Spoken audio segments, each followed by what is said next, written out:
Welcome to my YouTube channel ST helping.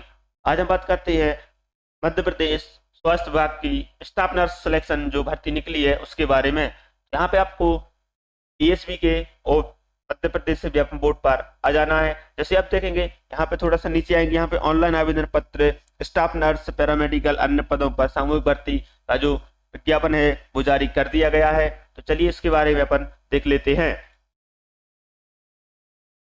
आप देख सकते हैं संशोधित विज्ञापन, जो पहले विज्ञापन आया था उसको संशोधित करके पोस्टें बढ़ा के उसको जारी कर दिया गया है। यहाँ पे आप देख सकते हैं समूह 5 के अंतर्गत नर्सिंग स्टाफ पैरामेडिकल स्टाफ व अन्य समकक्ष पदों हेतु संयुक्त भर्ती परीक्षा 2024 के आवेदन पत्र आमंत्रित किए जाते हैं।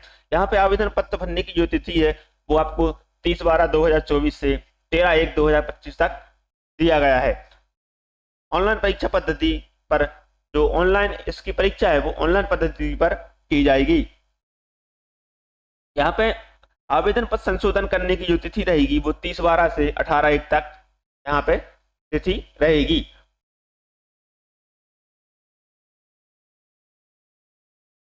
परीक्षा संभावित जो परीक्षा है दिनांक वो लगभग 15 फरवरी 2025 से प्रारंभ की जाएगी।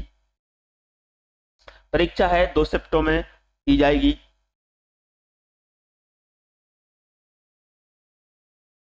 यहाँ पे आप देख सकते हैं आवेदन पत्र भरने की जो प्रक्रिया है महत्वपूर्ण है। परीक्षा के नियम, विभागवार रिक्त पदों की आरक्षण तालिकाएं एवं परीक्षा संचालन निगम नियम से संशोधित नियम पुस्तिका मंडल की वेबसाइट पर वो है उपलब्ध करा दी गई है। ESB MP ऑनलाइन gov.in के माध्यम से आपके आवेदन पत्र भरे जाएंगे। संभावित परीक्षा शहर हैं वो लगभग बालाघाट, भोपाल, इंदौर, जबलपुर, ग्वालियर, रतलाम, रीवा, सागर, सतना, उज्जैन, खंडवा, सीधी और नीमच दिए गए हैं। यहाँ पे आप देख सकते हैं आरक्षित वर्ग की जो परीक्षा शुल्क रहेगा वो आरक्षित वर्ग के लिए 500 रुपए परीक्षा शुल्क रहेगा प्रति प्रश्न पत्र। यदि आप यहाँ पे दो भर्ती मतलब 2 वैकेंसी के लिए आप आवेदन करते हैं तो आपको डबल फीस देनी होगी। और केवल मध्य प्रदेश के मूल निवासी, अनुसूचित जाति, जनजाति, अन्य पिछड़ा वर्ग से आते हैं तो आपको यहाँ पे 250 रुपए हैं जो लगेंगे। अब इसके बाद यहाँ पे आपको ऑनलाइन कियोस्क के माध्यम से ऑनलाइन फॉर्म भरने की अभ्यर्थी तो MP ऑनलाइन का जो पोर्टल रहेगा वो 60 रुपए अलग से रहेगा। अतिरिक्त रजिस्टर्ड सिटीजन यूजर के माध्यम से यहाँ पे आपको 20 रुपए की पोर्टल चार्ज लिया जाएगा। अभ्यर्थी का यहाँ विशेष निर्देश है वो आप यहाँ पे पढ़ लीजिएगा। अभ्यर्थी का जो आधार पंजीयन है वो अनिवार्य होना, आपका आधार कार्ड होना बहुत ही अनिवार्य है।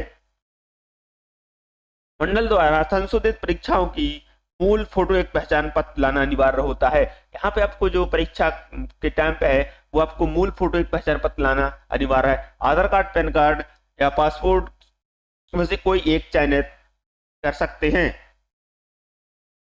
अभ्यर्थी को नियम पुस्तिका में सुनिश्चित मूल्य परीक्षा पत्र के अतिरिक्त अपना आधार कार्ड की 6 प्रति, आधार नंबर की जानकारी लाना अनिवार्य है।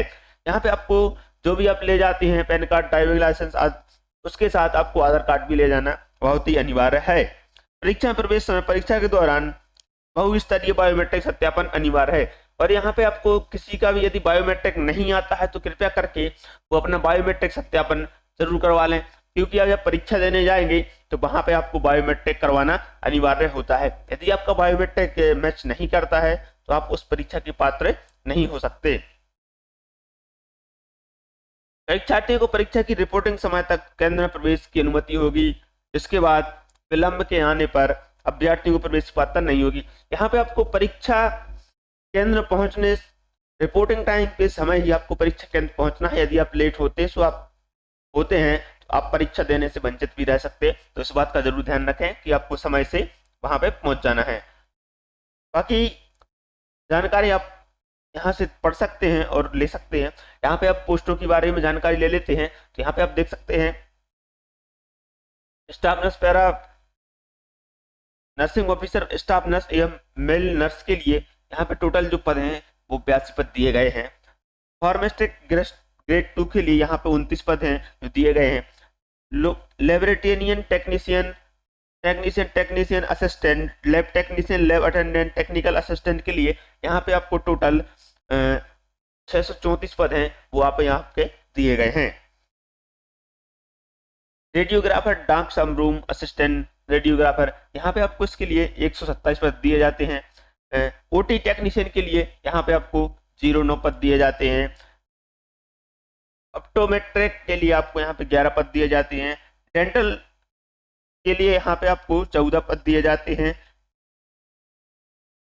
स्पीच थेरेपी के यहाँ पे आपको 5 पद दिए जाते हैं। रेडियोथेरेपी टेक्नीशियन के लिए यहाँ पे आपको 3 पद दिए जाते हैं। इंश्योरेंस टेक्नीशियन, वॉलंटियर टेक्नीशियन, निश्चित टेक्नीशियन के लिए यहाँ पे आपको 16 पद दिए जाते हैं। ईसीजी टेक्नीशियन के लिए यहाँ पे आपको 1 पद दिया जाता है। CSSD टेक्नीशियन के लिए यहाँ पे आपको 27 पद दिए जाते हैं।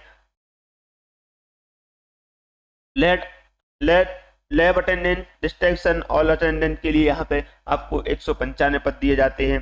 पीटी या चेस्ट डिसीजन हेल्थ विजिटर के लिए यहाँ पे आपको 4 पद दिए गए हैं।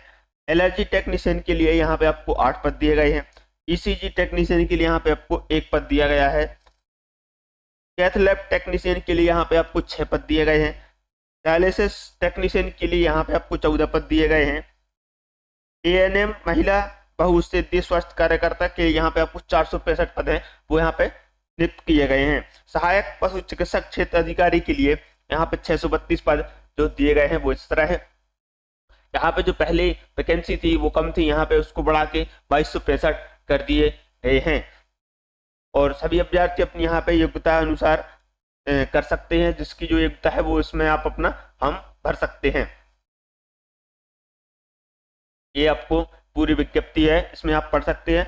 यहाँ पे आपको कार्य जो है नियमानुसार यहाँ पे दिए गए हैं। जो सीधी भर्ती है वो कुल पद कार्यपालक केवल NST दिव्यांग के निरीक्षक के लिए दिए गए हैं। यहाँ पे सभी को आरक्षण की है जो वो आपको यहाँ पे दिया गया है।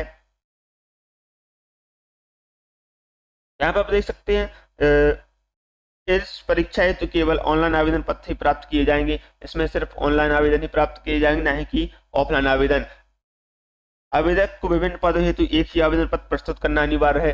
जो आपको यहाँ पे विभिन्न पदों की जगह एक ही पद को आवेदन करना प्रस्तुत है। समूह में विज्ञप्ति दिए गए पदों के संबंध में आवेदन द्वारा शैक्षणिक अर्हता एवं पात्रता अनुसार उपलब्ध समस्त पदों हेतु प्राथमिकता अनिवार्य रूप से दर्ज किया जाना होता है। यहाँ पे आप जिस पद के लिए भी फॉर्म भर रहे हैं वो यहाँ पे आपको अनिवार्य रूप से योग्यता होनी चाहिए।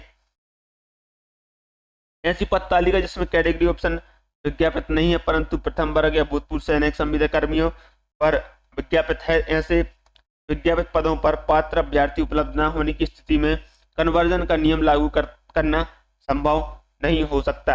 यहाँ पे आप जैसे देख सकते हैं कि कोई भी पद के लिए विकलांग या भूतपूर्व सैनिक के लिए जो रिजर्व किया गया है, यदि वहां आवेदन प्रस्तुत नहीं किए जाते हैं तो कन्वर्जन का नियम संभव नहीं होता है।